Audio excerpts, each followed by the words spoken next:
I'm Rob Zombie. Welcome to TCM Underground. Tonight we've got The Conqueror Worm, a British film starring the king of American horror, Vincent Price. The Conqueror Worm takes its name from an Edgar Allan Poe poem that actually has nothing to do with this film whatsoever.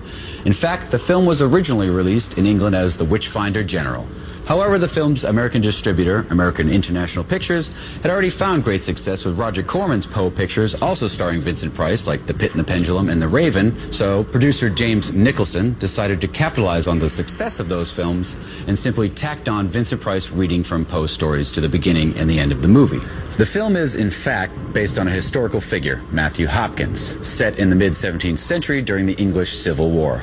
This conflict had thrown the country into chaos, and out of this chaos emerged Hopkins, a lawyer who found he could make a tidy profit in the business of extracting confessions from people accused of witchcraft. Confessions to these imaginary crimes were generally achieved through the use of torture. If that failed, other measures would be taken to prove their guilt.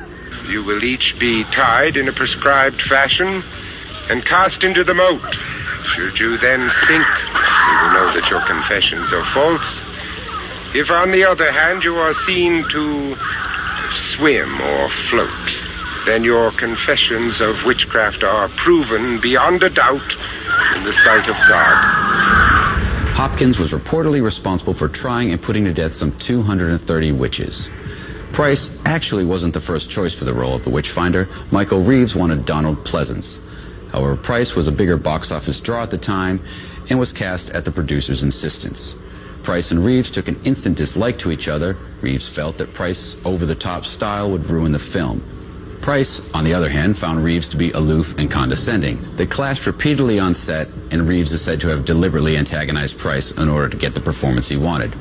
Whether or not that's the case, Price delivers a chilling portrayal of a calculating, bloodthirsty sociopath who takes deep satisfaction in, as he puts it, doing God's work.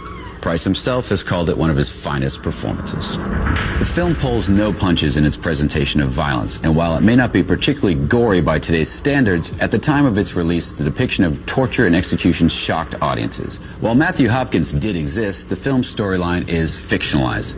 Ian Ogilvy plays Richard Marshall, a young soldier who swears vengeance after Hopkins extracts sexual favors from his fiancée in an attempt to prevent the execution of her uncle.